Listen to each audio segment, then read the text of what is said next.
Now, two pigeons bemoaning the fact you can stream DirecTV satellite-free. These humans can stream all the top-rated national news channels on DirecTV, and now with no satellite dish. This just in. Weather, sports, election coverage. DirecTV has it all, but something is missing. The satellite dish. What are you doing? I'm reporting the news. Back to you, Bob.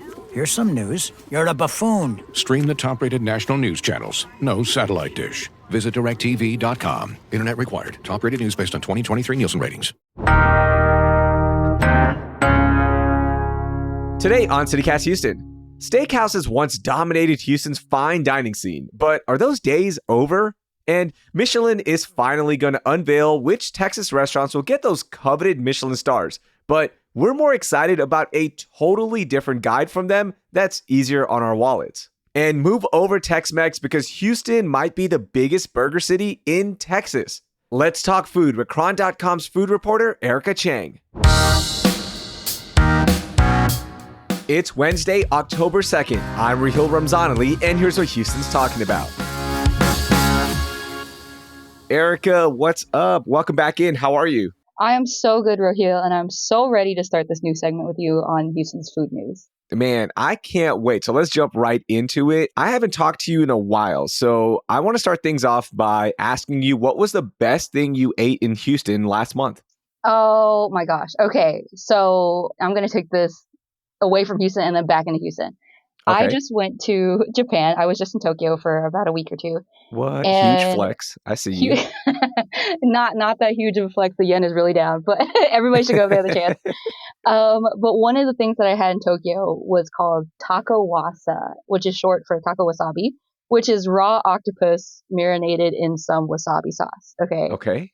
It, like, for my texture people out there, it's going to weird you out. It's, chewy, crunchy, interesting, but it has the, like, wasabi mustard flavor that I absolutely love. I think there's, like, soy sauce in there and some, like, bird's eye chili. It's delicious. That was in Japan. However, luckily, we can get it in Houston. It is, like, an appetizer at Ishin Udon on Corporate. So good. Everybody should try it. Please don't be deterred by raw octopus tentacles. It's not that scary. Ooh. Now, is that an appetizer or is that like your main entree there? That was an appetizer, but I could have eaten it as an entree. I was ready to throw down like 3 portions. It was so good. Wow. Okay, I'm going to put that on my list. I will try it. I'm not a big octopus fan. I don't like the texture. I don't like the visual. I don't know why. I'll eat anything. I just can't do octopus, but I will try it because you recommended it. As I mentioned, if you're a texture person, don't come at me if you don't like it. Hey, so I finally went to Emma with the CityCast Houston team after hearing about it so many times. Everybody's like, you got to go to Emma. You got to go to Emma. It's the best place. And shout out to Chef Patty from Ninfa's in Uptown for her recommendation on what to order. I had these suadero chilaquiles with the brisket, and we also tried some of their pan dulces, like the guava queso empanada. But I think people have been holding out on me here and gatekeeping because I tried Cafe de Olla for the first time, which is like a Mexican spiced coffee. And Erica, that was the best thing I had last month. Okay, bold for you to start a food segment and start with a drink. Controversial, but I like it. And I'm happy your eyes have been enlightened. It's so good. I'm more of just your typical lavender latte kind of guy, all right? Because I'm that sensitive. Okay. It just screams. That's like my go-to is a lavender latte. But man, that spiced coffee, yeah, I can't stop thinking about it. I tried making it at home as well. And it wasn't as good at home. But man, that Cafe de Olla, that's all me now. Okay, this is why we trust local businesses with our food. Yeah. I cannot recreate anything at home. I am so sorry to any home chefs out there. I'm just not one of them. Yeah. But speaking of local businesses, let's get into some crazy food news this week. Yeah, let's get into it because steakhouses, are they becoming a thing of the past? What is happening right now in that space? Okay, so this is a huge question, and this has really been kicked off by the fact that there's a restaurant on Washington Avenue, Andiron, which was a very popular steakhouse, announced recently that they're shifting to a more casual, relaxed menu. And their reason for this was like, we looked at the neighborhood, we're trying to serve it better, but also it's the state of the industry right now. I don't know if I would particularly say it's steakhouses specifically. I think this is a bigger discussion about fine dining and what place it has in people's lives right now, right? Yeah. I don't think steakhouses are ever going to go away. Texas is a beef place, and as a Texas girl, as a Houston girl, I probably eat beef, at least a steak, like once a month. So I don't think a steakhouse is ever going away. Okay, so if steakhouses are going to stick around in some fashion, what does it say about fine dining? I'm not the only one to say it, but inflation is high right now. People are, cutting back when it comes to dining and overall cooking more at home. A lot of this has to do with the after effects of the pandemic and things like that, and whether or not food is actually affordable. So what does this say about the state of fine dining? It might be that it's on the decline right now. I mean, I'm a firm believer of being optimistic. I think it'll come back up. I think everybody deserves to eat a fancy meal. Yeah. But Raheel, when was the last time you went to a fine dining restaurant? Okay, so last time I went to a fine dining establishment was Georgia James about 2 months ago. And I'd been wanting to go there for probably a year, and it took forever. I didn't even think about going there until it was like a random Sunday. We just had an open night. So my wife and I were like, hey, let's go eat there. And we took the entire family. We didn't just go alone. I think fine dining is staying alive. I think steakhouses aren't the go-to places anymore for anniversaries, birthdays, because there are just so many different options. I think that's what's happening, because I still see all of my friends going to fine dining places where your average ticket is, let's say, $80 to $100, right? Mm-hmm. Those places are still thriving on my feeds, at least. Okay. I don't have industry numbers. I just think steakhouses are kind of devalued right now, right? You can go to a local bar or beer garden and get a steak, a really good steak for like $18 and a baked potato on the side. It's just not the place anymore to go celebrate that big moment in life. Okay, I think you make a great point, and there's a lot of validity in that too. One of the things that I have noticed is like if you go to the stomping grounds at Garden Oaks, they have a weekly steak night on a Wednesday. It's laid back, it's chill. I need to go eat one of those. It's on my list. Yeah. And I think you have a valid point that like, menus are changing and things are shifting kind of to the more casual. I also just want to point out, I think steakhouses are really evolving. I think we're seeing a trend for people to go to like Korean barbecue or even like a Brazilian steakhouse instead. Yeah. And I mean, what's your thoughts on that? I love a good alternative steakhouse. Okay, so if my group chat goes, hey, let's go to a steakhouse, it's going to be, let's go to a Brazilian steakhouse, because for the money, you're going to get more cuts of meat. The service is just as good. You're going to get those puffy cheese breads, the Brazilian bread, which is outstanding, right? And you're not paying, $90 to $100 for a ribeye. You're going to be just as satisfied. So I think the pricing, I think the stuffiness as well has really impacted steakhouses. And here's another thing, even the casual shift for steakhouses, is that concept going to work, right? You mentioned And Iron, they're switching it up, but Killen's STQ, which was the epitome of a casual steakhouse, that just shut down out of nowhere. You make good points. you make good points. Like I said, as a Texan, I don't know if I could be like they're over, they're done with, because they're still kicking. I think they will be forever. It might just be a wave right now. Hopefully. In the meantime, I'm so sorry. I'm definitely going to Korean barbecue and Brazilian steakhouses more with my friends. Yeah, and I think that's the right play. There's so many good options around the city of Houston, and soon to be, it looks like we're going to be getting some Michelin-worthy options. What's the latest with that? Because people are talking about this unveiling coming up in November. You wrote about it. What's happening with the Michelin Guide? Okay, what's not happening with the Michelin Guide? So basically the Michelin Guide it's been talked about for years at this point that it would come to Houston and Texas at large. Now, Houstonians already know that the dining scene is top tier, unmatched, unrefutable, but it's nice to just get that recognition. So Michelin is coming on November 11th. They're going to be in Houston. Houston is the host city for this event, and they are going to unleash their list of restaurant recommendations across Texas. Yes, very excited.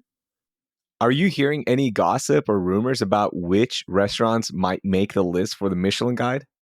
Okay, so I have so many thoughts about this, but I think what everybody thinks about Michelin is that coveted star award, right? People want to know, okay, what's our top tier fine dining, 1, 2, 3 stars, whatever.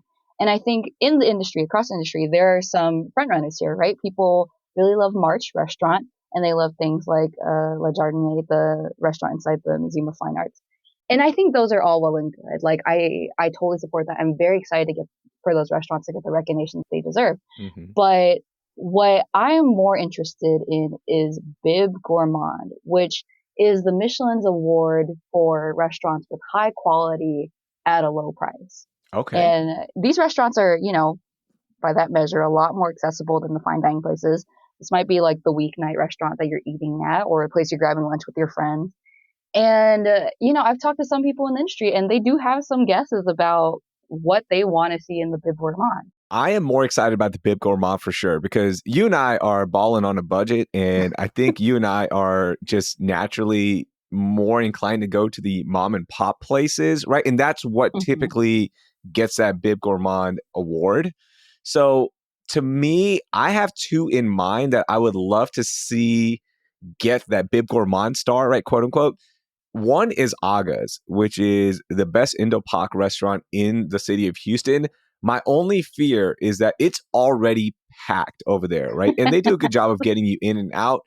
I think a Bib Gourmand would just make it really, really hard to get into.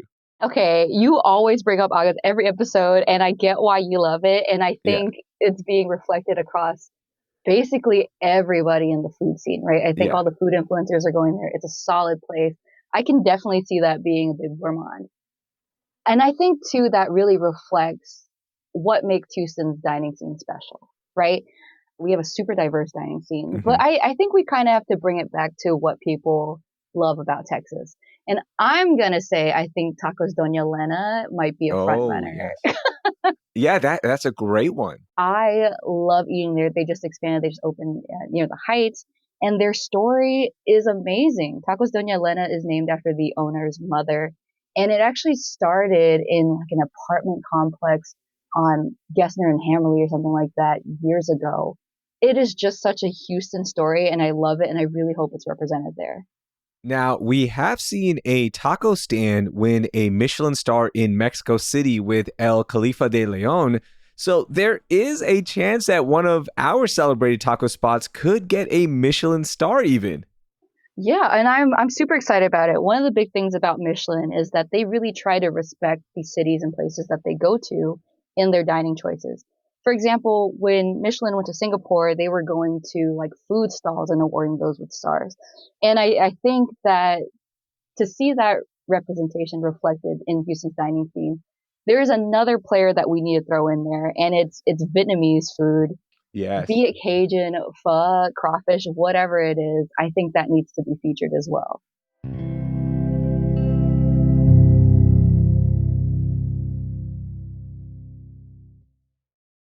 Ryan Reynolds here from Mint Mobile. With the price of just about everything going up during inflation, we thought we'd bring our prices down. So to help us, we brought in a reverse auctioneer, which is apparently a thing. Mint Mobile Unlimited Premium Wireless. How to get 30, 30, bit to get 30, bit to get 20, 20, 20, bit to get 20, 20, bit to get 15, 15, 15, 15, just $15 a month? Sold! Give it a try at mintmobile.com/switch. $45 upfront payment equivalent to $15 per month. New customers on first 3-month plan only. Taxes and fees extra. Speed slower above 40 gigabytes. See detail. Last thing on the Bib Gourmand, I'm glad you brought up Vietnamese food, and I think Lee's sandwiches should get some kind of award just on longevity and what they mean to the city of Houston for their banh mi's. What do you think? Okay. I absolutely 100% agree. Lee's sandwiches was a lot of people's introduction to Vietnamese sandwiches, otherwise known as banh mi. And their coffee is kind of off the charts. I mean, they bottle it and sell it. It is such a recognizable brand. Speaking of banh mi, okay, this is a question for you, Raheel. Okay. But what food do you think represents Houston specifically, right?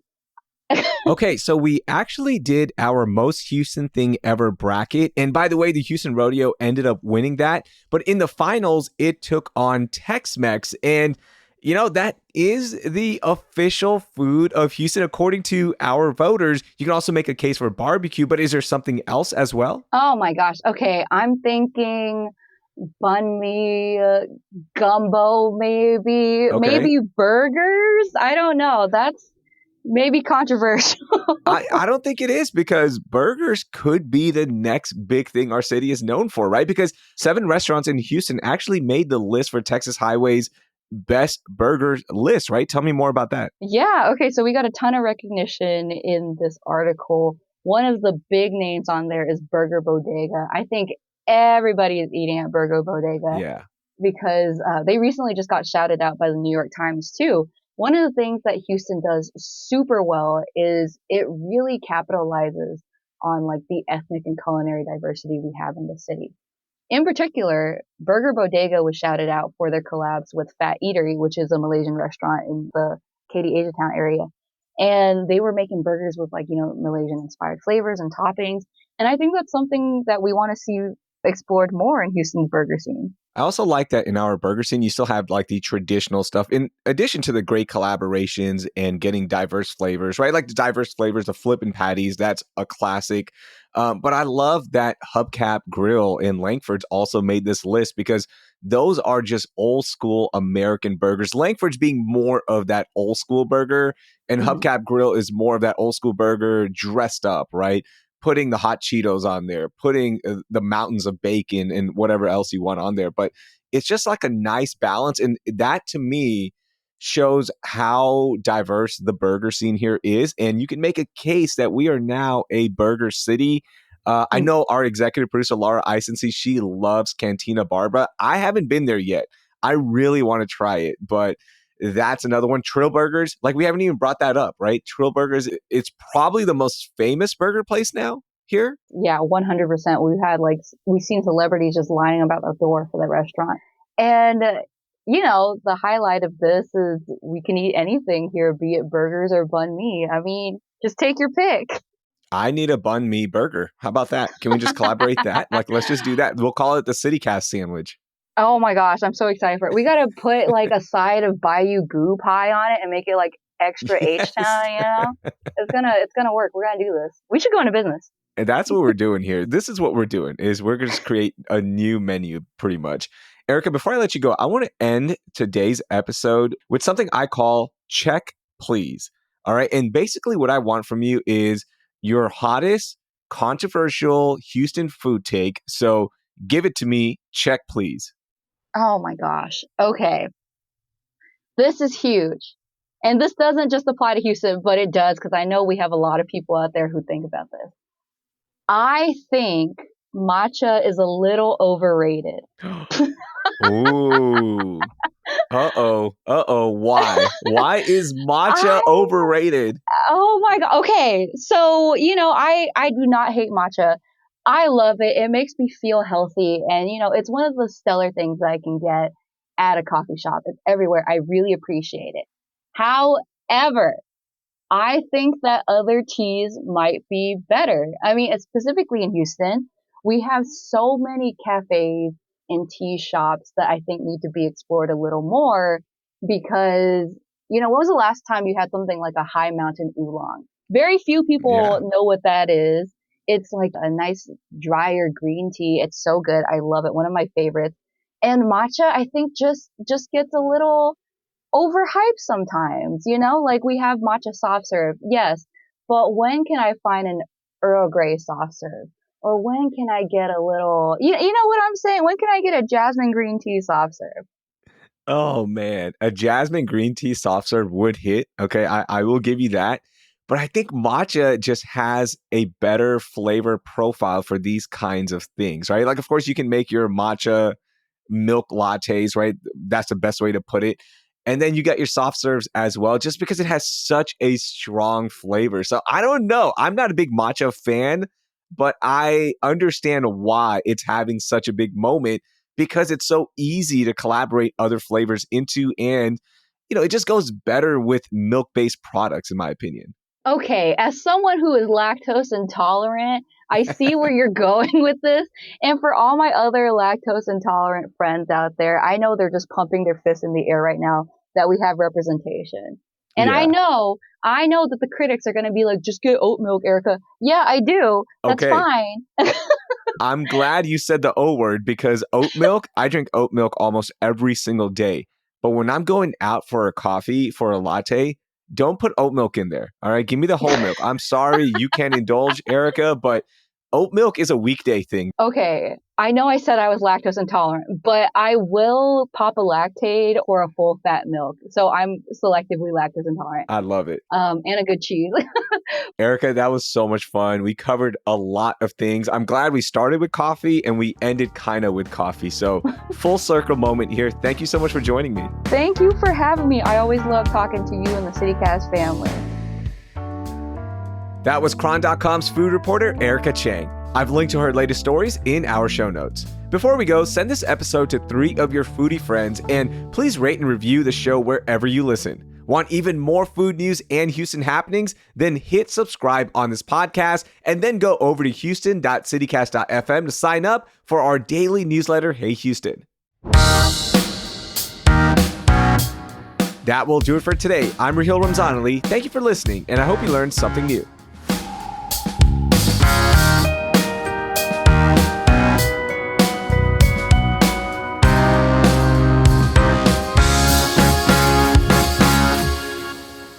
Okay, so I just realized, I learned recently that there is like a sound booth hidden in the supply closet of the Houston Chronicle office.